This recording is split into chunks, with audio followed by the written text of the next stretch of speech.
우리 교회 주인이 누구십니까? 그렇습니다. 우리 교회 주인은 예수님, 모든 영역에서 범사에 예수님의 주되심, 왕되심이 온전히 드러나기를 간절히 소망합니다. 교회 본질을 가장 잘 보여준 교회가 어떤 교회입니까? 초대교회입니다. 우리 교회가 초대교회의 본질을 잘 담고 또 초대교회를 넘어서 주님 오시는 그날까지 지속적인 부흥을 이루기를 간절히 소망합니다. 교회가 할 일이 많이 있지요. 대표적으로 5대 사명이라고 해서 예배, 교육, 선교, 봉사, 교제를 감당합니다. 그런데 목회자나 교회마다 강조점이 조금씩 다르게 있어요. 어느 교회는 교육에 강조점을 두어서 제자훈련에 아주 핵심을 둡니다. 그래서 어느 목회자들은 제자훈련에 목숨을 건다, 이런 표현도 쓰고 있지요. 어느 교회는 선교에 강조점을 두어서 교회의 핵심이 선교, 특별히 해외 선교에 두기도 합니다. 그런 목회자들은 선교에 미쳤다라는 표현 듣기를 너무너무 좋아하고 있습니다. 또 어떤 교회는 봉사에 강조점을 두어서 자원봉사를 힘쓰는 겁니다. 지극히 작은 자에게 행한 것이 곧 주님께 행한 거다, 이거를 강조하고 섬기는 거죠. 또 어떤 교회는 교제에 강조점을 두어서 교회의 핵심이 교제다, 그래서 서로 위로하고 격려하고 치유하며 세워주는 공동체, 우리 교회는 가정 같은 교회입니다. 이것을 강조하고 있습니다. 여러분에게 묻겠습니다. 우리 교회는 무엇에 더 강조점과 핵심을 두고 있을까요? 그렇습니다. 예배입니다. 아직 몰랐어요? 다시 한번 질문하겠습니다. 우리 교회는 무엇에 중점과 핵심을 두고 있습니까? 할렐루야, 찬양대 감사합니다. 예배입니다.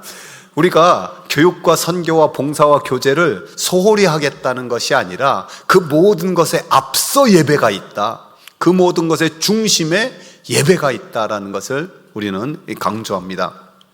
이스라엘 백성을 출애굽할 사명을 받는 모세, 그에게 이스라엘 백성을 출애굽하는 하나님의 목적을 이렇게 설명하고 있습니다. 함께 읽어봅시다. 내가 백성을 애굽에서 인도하여 낸 후에 너희가 이 산에서 하나님을 섬기리니 이것이 내가 너를 보낸 증거라. 그 백성을 출애굽하여서 하나님을 예배하는 백성, 그것을 삼기 위한 목적이라는 거예요. 오늘 또 세상 사람들 가운데 우리를 구별하여 택하시고 불러서 하나님 자녀 삼으신 것은 하나님이 기뻐하는 예배자 삼기를 위함인 줄 믿습니다. 왜냐하면 인간의 존재 목적이 하나님을 영화롭게 하는데 그 존재 목적에 가장 합당한 것이 예배예요. 하나님을 영화롭게 하는 일, 우리가 드릴 수 있는 최고의 헌신이 예배이고 우리가 받을 수 있는 은혜와 복의 가장 큰 통로가 바로 예배에 있습니다. 토미 테니는 하나님의 관점에서 이런 말을 합니다. 하나님을 예배하라. 당신의 세계가 잿더미가 될 것처럼 느낄 때 예배의 씨앗을 뿌려라. 예배는 당신의 가장 어두운 밤을 가장 밝은 대낮으로 바꾸는 힘이 있다. 당신이 만복의 근원이 되시는 하나님을 찬양하기 시작할 때 절망과 낙심과 슬픔과 근심이 힘과 영향력을 잃는다. 예배하라. 바로 지금 하나님이 당신을 실망시킨다면 당신은 역사상 하나님이 실망시킨 첫 번째 사람이 될 것이다. 계속해서 하나님을 예배하라. 인생의 조각들을 붙잡고 일어나 다시 전진하라. 제가 수없이 강조하지만 이 땅에서 하나님의 나라, 그 천국을 맛보지 못하면 진정으로 하늘 소망, 천국을 소망하지 않아요. 또한 진정으로 하늘 소망, 천국을 소망하지 않으면 이 땅에서 그 천국을 맛보기가 어렵단 말이에요. 이것을 예배에도 그대로 적용할 수 있는데요, 주일 예배 감격 속에서 우리가 삶의 예배자가 돼요. 삶의 예배자로 삶 제물되어 살아갈 때 주일 예배가 더욱더 감격적인 영광의 예배로 올려지게 된답니다. 사랑하는 성도 여러분, 잘 기억하시기 바랍니다. 우리는 일주일을 예배하기 위해서, 주일 예배하기 위해서 일주일을 살아가는 거예요. 동시에 그 일주일을 살기 위해서 이 하루를 하나님 앞에 예배합니다. 예배를 능가하는 삶의 수준이 없고 삶의 수준을 능가하는 예배 또한 없는 거예요. 그래서 우리는 이런 명제를 가지고 있잖아요. 예배 성공이 인생의 성공이다. 예배 성공하면 인생이 성공한다. 한번 말해봅시다. 예배 성공하면 인생이 성공합니다. 우리 옆 사람 축복합시다. 예배 성공자가 됩시다. 아멘. 코로나 팬데믹으로 영상 예배가 확산됐어요. 그런 말미암아 현장 예배가 많은 타격을 입게 되었습니다. 아무 데서나 하나님을 예배해도 된다는 그런 생각이 들었던 거죠. 여러분, 정말 예배당 현장 예배, 주일 예배가 그렇게 중요하지 않은 걸까요? 영상 예배로 유튜브로 하면 다 되는 걸까요? 사마리아 여인, 예수님이 그 목마름을 터치해 주셨어요. 그러자 그녀가 놀라운 고백을 해요. 주여, 내가 보니 선지자로서이다. 그러면서 그 귀한 고백과 함께 질문이 담긴 말을 합니다. 우리 조상들은 이 산에서 예배하였는데 당신들의 말은 예배할 곳이 예루살렘에 있다 하더이다. 어디서 예배해야 참되게 예배하는 겁니까? 이걸 질문하는 거예요. 그런데 그 질문을 주님께서는 이런 대답으로 하십니다. 함께 읽어봅시다. 여자여, 내 말을 믿으라. 이 산에서도 말고 예루살렘에서도 말고 너희가 아버지께 예배할 때가 이르리라. 예배는 마치 장소가 중요한 것이 아니라 그 내용만 중요한 것처럼 주님이 말씀하고 계십니다. 과연 장소는 중요하지 않고 참된 내용만 중요한 걸까요? 다윗이 목동이자 시인, 또 찬양의 대가, 그러면서 훌륭한 군인이자 너무 멋진 왕, 그래서 모든 왕의 기준이 다윗이 됐잖아요. 그러나 우리는 다윗이 얼마나 허물이 많은지 잘 알고 있습니다. 그 남의 아내 밧세바를 거퍼맸고 그 충신 우리아를 죽는 사지에 내몰아서 죽게 만들어 버렸고, 그가 자기의 교만으로 말미암아 죄송합니다. 이스라엘 백성 수를 세는데 그것으로 말미암아 하나님이 심판이 임했으면은 내가 당하겠습니다. 나를 벌하여 주십시오. 이래야 될 텐데 백성들을 벌하게 만들어 전염병으로 수만 명이 죽게 만들고, 어떻게 그럴 수 있습니까? 그럼에도 불구하고 하나님은 다윗을 내 마음에 맞는 자라고 하세요. 그 이유가 무엇일까요? 연약함과 문제가 많이 있었지만 다윗은 그것을 가지고 하나님 앞에 나간 거예요. 하나님을 의지하고 하나님의 답을 구하며 그 길을 걸었어요. 다윗은 하나님의 예배자의 길을 걸은 거예요.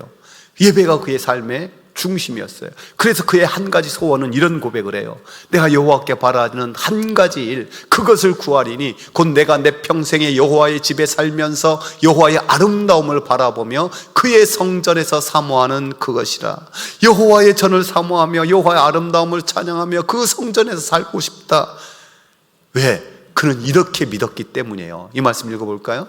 여호와께서는 그의 성전에 계시고 여호와의 보좌는 하늘에 있으며 그의 눈이 인생을 통촉하시고 그의 안목이 그들을 감찰하시는도다. 여호와께서는 그의 성전에 계시다. 다윗이 하나님이 온 우주 만물을 창조하시고 그 가운데 충만한 것을 몰라서 여호와께서 그 성전에 계시다고 했겠습니까? 아니죠. 그 모든 것을 하나님 앞에 성전에서 드리는 그 집중적인 예배, 집중적인 제사가 그만큼 강조하는 거잖아요. 그래서 무너진 곳에 다시 부흥을 꿈꾸는 하박국 선지자도 이렇게 선포하고 있습니다. 오직 여호와는 그 성전에 계시니 온 땅은 그 앞에서 잠잠할지니라. 예배는 어디서나 드릴 수 있는 것 맞아요.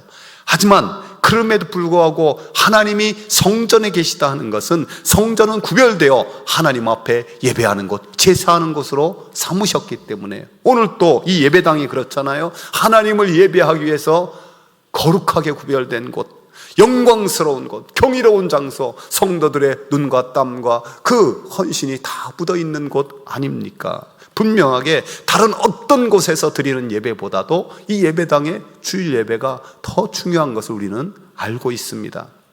그런데 주님께서 어쩌면 장소는 좀 소홀하게 여기는 것이 아닐까, 이런 생각이 오늘 본문에서 드는 거예요. 사실 예배 내용이 참 중요하잖아요. 미국 올란도 제1침례교회 찬양팀이 오늘날 성도들의 잘못된 예배, 그런 태도, 모습, 이것을 꼬집기 위해서 이 찬송가를 좀 개사해서 메들리로 불렀는데요. 한번 감상해 보도록 하겠습니다. I will sing of your love on Sundays. Only sing of your love on Sundays. of your love on Sundays, then this feeling is gone by Monday. I surrender some. I surrender some. Jesus, I will give you little. I surrender. I stand amazed at my hairdo. My stylist outdid herself. I lift my hands and see my nails. They match my eyes oh so well. How great is this song? Sing with me, how great is this song? Man, I love to sing. Oh yes, just to sing this song. Savior, I don't need a savior. I'm busy living my life. Busy living my life. Christmas, go to church on Christmas. And maybe Easter too. So my faith is renewed. I've sung this song for years. It's now a standard here, but I still sing it, though I don't mean it, and I just go through the motions. Hallelujah. Lift up your hands. And I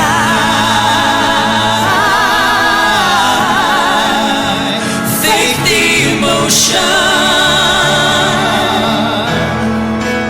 I exalt me. I exalt me.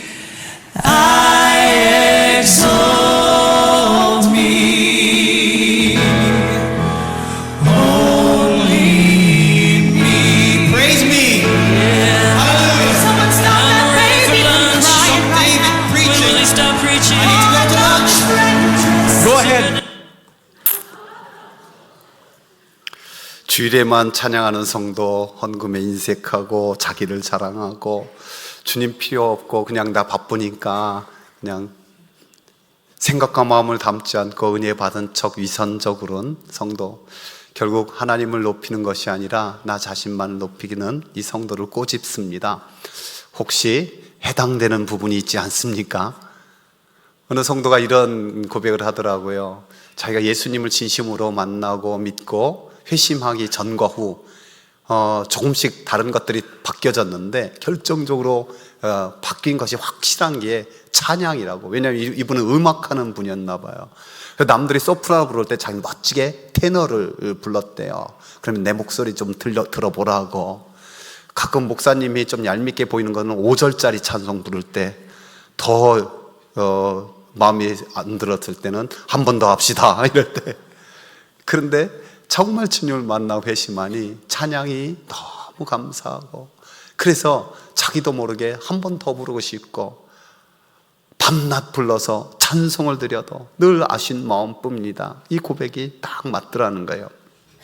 오늘 주님께서는 이 장수를 묻는 여인에게 주님을 알고 예배드림이 중요하다 하면서 중요한 말씀을 하시죠. 함께 읽어봅시다. 하나님께 참되게 예배하는 자들은 영과 진리로 예배할 때가 오나니 곧 이때라 아버지께서는 자기에게 이렇게 예배하는 자들을 찾으시리라. 하나님이 진짜 예배하는 자들 찾으신다는 거예요. 찾으신다는 거예요. 여러분, 성경이 끊임없이 강조하는 거 있죠. 하나님께 나오라. 하나님께 나가면 하나님이 찾으신 걸 알게 돼요. 하나님께 돌아오라. 하나님께 돌아가면 그 탕자를 기다린 아버지처럼 하나님이 기다리고 계셨음을 알게 되잖아요. 하나님을 바라보라, 하나님을 바라라. 하나님을 바라게 되면은 역시 하나님이 찾고 나를 주목하고 계심을 깨닫게 돼요. 하나님을 전심으로 찾아라, 간절히 주님을 찾아라. 그러면 만나리라. 만나고 보니까 하나님이 더 찾으셨고 더 기다리셨음을 알게 되잖아요. 여러분, 그러면 생각해 보십시오. 성경에서 끊임없이 강조하는 하나님께 나아가자, 하나님께 돌아가자, 하나님을 바라라, 하나님을 찾으라. 가장 구체적으로 그것을 경험할 수 있는 것이 어디겠습니까? 바로 예배당에 와서 하나님을 예배할 때 아닙니까? 하나님께서는 그렇게 예배하는 자를 찾으실 뿐만 아니라 그런 예배 공동체를 찾고 계시는 줄 믿습니다. 우리가 하나님을 향한 그런 불타는 소원을 가지고 하나님을께서 찾으시는 그런 그 사람, 그 한 사람, 또 그 예배 공동체가 되기를 간절히 소망합니다. 그러기 위해서는요, 이 주일 예배당 예배를 잘 준비해야 돼요. 리차드 포스터는 그의 책 영적 성정을 위한 제자훈련에서 5가지 준비가 최소한 필요함을 말해요. 첫 번째가 예배드리기로 교회 올 때는 거룩한 기대를 가져야 한다는 거예요. 하나님을 오늘 만나리라. 하나님께서 영광과 은혜와 그 임재 가운데 충만하게 하시리라. 나의 몸과 영혼을 하나님이 치유해 주시리라. 하나님의 말씀으로 오늘 또 내 영혼을 회복시키시고 잘되게 하시리라. 이런 기대를 가지고 하나님 앞에 나오는 거예요. 두 번째는 매일의 삶 속에서 우리가 하나님과 동행하는 습관을 가져야 돼요. 주일날만 나와서 하나님을 예배하는 것이 아니라 그 예배의 감결 가지고 평일의 삶이 예배자의 삶이 되도록 진밀하게 동행하고 그럴 때 더 감격의 예배를 드리는 거예요. 세 번째는 적어도 10분 이상 일찍 예배당에 들어와서 기도로 준비해야 됩니다. 우리가 토요일 날부터 입고 갈 옷과 또 예물을 다 준비해야 되죠. 그리고 10분 이상 일찍 나와야 돼요. 여러분, 지각에 대한 의미를 누가 그렇게 했더라고요. 지각하는 것은 그분이 중요하지 않거나 그 목적이 중요하지 않기 때문이다. 여러분 생애에서 제일 중요한 분이 누굽니까? 하나님이잖아요. 제일 중요한 게 뭡니까? 예배잖아요. 그런데 우리가 습관적으로 지각한다는 것은 그분이 중요하지 않고 그것이 중요하지 않다라는 거예요. 이제 일찍 나오셔서 세상의 것 내려놓고 주님만 바라보는 예배 준비 제대로 하시기 바랍니다. 그러면서 나와서 하는 일은 예배를 인도하는 자들을 위해서 기도해요. 제가 성령 충만할 수 있도록 모든 예배 방송과 찬양과 모든 안내와 모든 분들이 성령 충만하도록 기도하는 거예요. 그리고 5번째로 예배드리기 위해서 함께 모인 성도들을 위해서 인사하고 기도해요. 사랑합니다, 축복합니다, 간단하게 인사하고, 그리고 다른 얘기는 하지 말고, 하나님 오늘 또 예배 가운데 상한 심령이 주님 만나서 다시 세임 얻게 하여 주시고, 하나님 치유와 회복의 역사 있게 하여 주시고, 우리 공동체 모두가 하나하나가 서로 더 위대한 예배자로 세워지게 하여 주옵소서. 여러분, 우리가 준비되어 하나님 앞에 예배될 때 하나님이 찾으신 온전한 예배가 될 줄로 믿습니다. 그래서 하나님이 찾으신 예배에 대해서 반복적으로 핵심사항을 말씀하고 계세요. 하나님은 영이시니 예배하는 자가 영과 진리로 예배할지니라. 여러분, 하나님은 영이시니 영으로 예배해야 돼요. 영으로 예배한다는 것은 성령의 충만한 임재 가운데 마음과 뜻과 정성을 다하여 예배하는 거예요. 오늘도 감격 없이 드리는 예배, 형식적으로 드리는 예배, 습관에 빠진 예배, 무엇이 잘못입니까? 내 가운데 정말 싸늘해진 심령이라는 거예요. 가난한 마음이 없고, 애통하는 마음이 없고, 목마른 마음이 없고. 사도 요한이 복음을 전하다가 밤모섬에 갇혔잖아요. 아무도 없는 그 상황에서. 그러나 요한계시록은 어떻게 출발하느냐? 주의 날에 성령의 감동이 되어, 주의 날에 성령의 감동이 되어 예배하는 거예요. 그러자 요한계시록 4장 5장에 가보면 천상의 예배에 참여하는 사도 요한의 모습, 그러면서 그 박해와 환난당한 성도들에게 소망과 위로와 하늘나라의 복음을 전하는 것이 요한계시록이에요.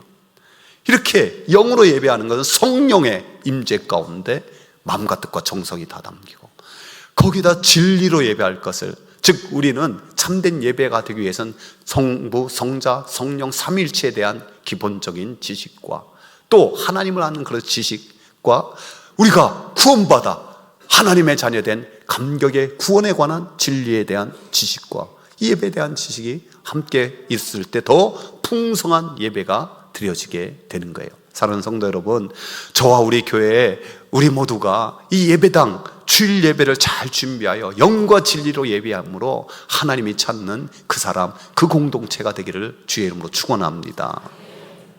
다윗이 하나님 마음에 합할 자가 될 수 있었던 것은 그가 하나님이 찾으시는 예배자였기 때문에 그렇습니다. 그 예배의 모습을 잘 보여주는 사건이 있었는데요, 다윗이 하나님의 법궤를 사모하여서 그 다윗성에, 예루살렘 성에 모시려 했잖아요. 수레에 그 법궤를 싣고 가는데 웃사가 법궤를 그 소가 흔든다고 만져서 즉사해버리고 말아요. 그러니까 그가 죽는 모습을 보면서 모두가 두렵고 떨리는 마음에 겁에 질려 있고 아무도 그 법궤를, 심지어 다윗조차 그 법궤를 모시는 것을 두려워해요. 그래서 오벳에돔이 나섭니다. 우리 집에 모시리라. 3개월을 모셨는데요, 하나님께서 오벳에돔 집에 은혜와 복을 폭포수같이 내려주시는 거예요. 여러분, 그 전에 어디에 있었느냐? 아비나답 집에 20년이나 있었어요. 20년이나 있었던 아비나답 집에는 아무런 은혜와 복을 부어줬다는 기록이 없어요. 여러분, 여기서 형식적인 신앙과 진정한 신앙의 차이 있지 않습니까? 형식적인 신앙 20년 가져봤자 3개월의 진정한 신앙에 이기지 못하는 거예요. 형식적인 예배와 진정한 예배의 차이가 있지 않겠습니까? 다윗이 돌아가서 법궤는 소의 수레를 밀고 이런 게 아니구나, 거룩하게 구별된 자들이 어깨 메고 옮겨야 되는구나. 그래서 그걸 깨닫고 다시 오벳에돔 집에 찾아가서 그 법궤를 옮길 때 그는 진심으로 기뻐하며 찬양하며 예배하고 있어요. 그 모습을 우리 성경에서 직접 함께 읽어봅시다. 여호와의 궤를 맨 사람들이 6걸음을 가매 다윗이 소와 살진 송아지로 제사를 드리고 다윗이 여호와 앞에서 힘을 다하여 춤을 추는데 그때 다윗이 배 에봇을 입었더라. 여호와의 궤를 맨 사람들이 겨우 6걸음을 가는데 너무 감격해서 소와 살진 송아지를 잡아드리고 예배를 드리고 제사를 드리는 거예요.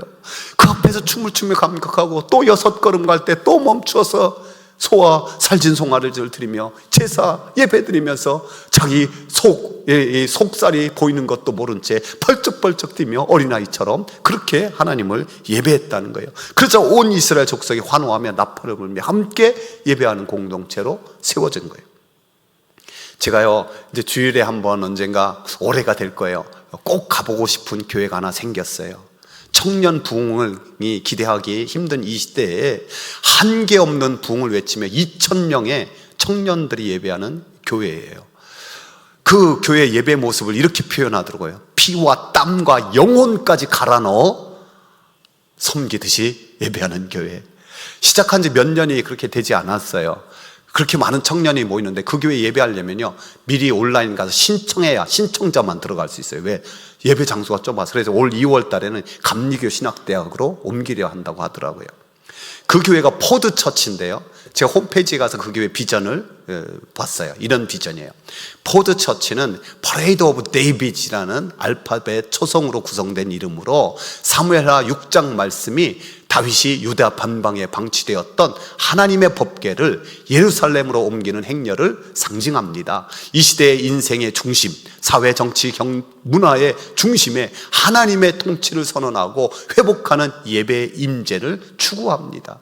매주 6걸음마다 한 번씩 살찐소를 잡아 하나님 앞에 예배했던 전심의 예배를 사모합니다. 이스라엘의 중심 예루살렘 시온산에 그 법궤를 안치함으로 하나님의 왕대심과 통치를 선포하고 24시간 예배했던 다윗의 장막을 오늘 우리의 시대 가운데 다시 성취하는 것이 이 교회의 비전입니다. 담임 목사님은요, 젊은 여자 목사님이신데 원유경 목사님이세요. 원 목사님이 6걸음마다 한 번씩 살찐소를 잡아 하나님을 예배했던 그 전심의 예배를 넘어 우리는 특심의 예배를 드리자, 이렇게 주장하면서요, 첫 번째 책으로 6걸음이라는 자기 신앙 간증과 그 교회에 대한 소개책을 냈는데 그 책에 대한 출판사 서평이 이렇더라고요. 6걸음은 이 시대 교회와 그리스도인에게 어떻게 부흥하는가가 아닌 어떻게 사랑하고 예배할 것인가를 치열하게 고민하며 길을 찾게 하는 내비게이션과 같은 책이다. 사랑하는 성도 여러분, 저와 여러분이 우리 교회 공동체가 주님 앞에 다윗처럼 기뻐하며 찬양하며 하나님이 찾으신 예배, 그 예배당 주일 예배를 잘 준비되어서 언제나 그렇게 예배 드릴 수 있기를 주의 이름으로 축복합니다. 우리 말씀을 생각하면서 함께 찬양하며 나갑시다.